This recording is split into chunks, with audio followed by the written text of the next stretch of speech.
Hi, this is Captain Help. Today we're tackling something real, loneliness.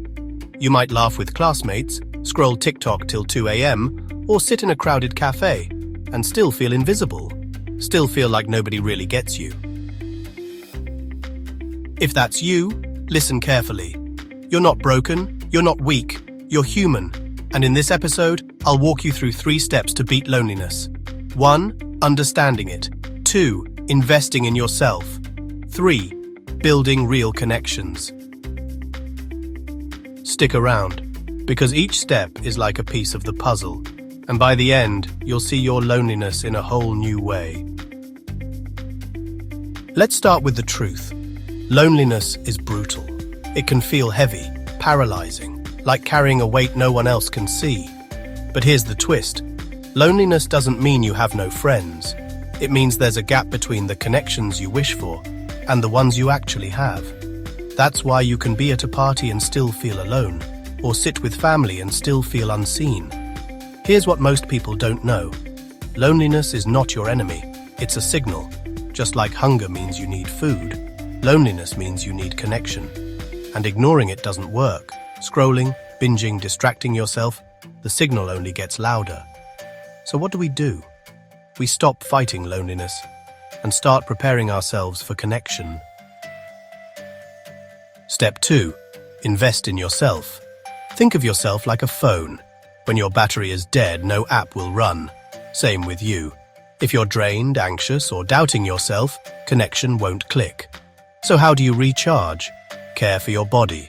Sleep, food, movement. It sounds basic, but energy is social fuel.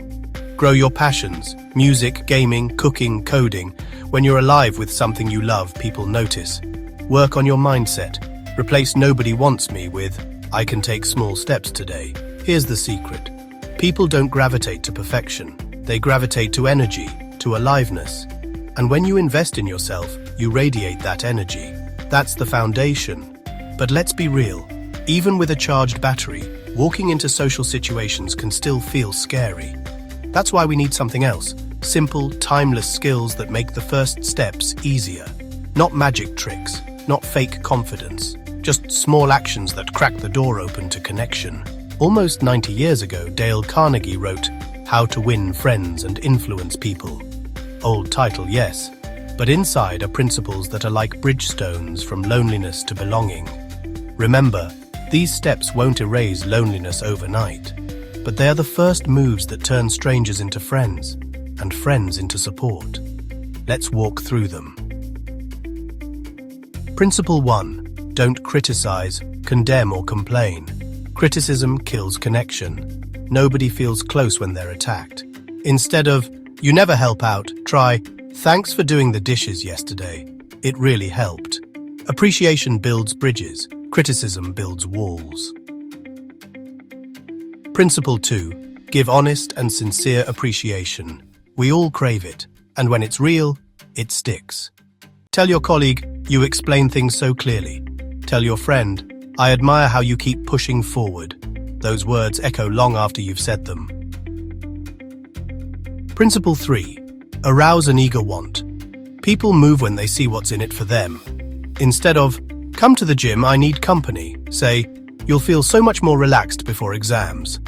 Speak their language, not just yours.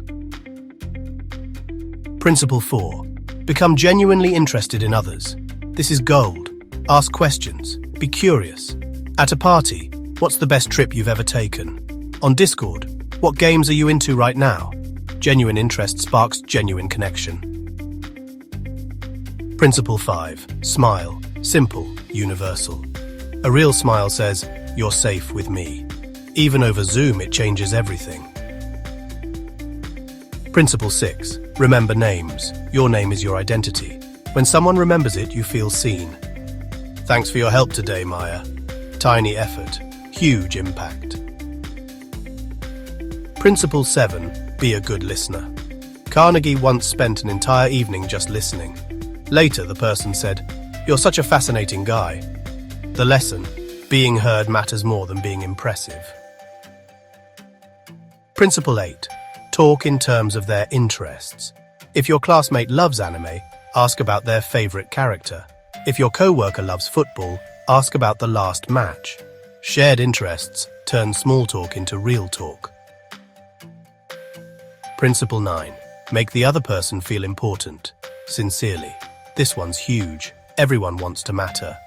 Hey, I noticed how much effort you put into that project. It really shows. Connection grows where people feel valued. So, are these small things enough to erase loneliness forever? No, but that's not the point. These habits are the first stones of a bridge, and bridges are built one stone at a time. The smile, the question, the moment of listening. That's how you cross the gap, from the connections you wish for to the ones you actually have. Let's bring it all together. Loneliness isn't a curse, it's a signal. You start by charging your own battery, investing in yourself. Then you use these timeless habits to slowly, steadily build real connection. Feeling lonely doesn't mean you're doomed. It means you're ready to build. This was Captain Help. And remember, the fastest way to stop feeling lonely is to help someone else feel less lonely. Thanks for watching and see you in the next episode.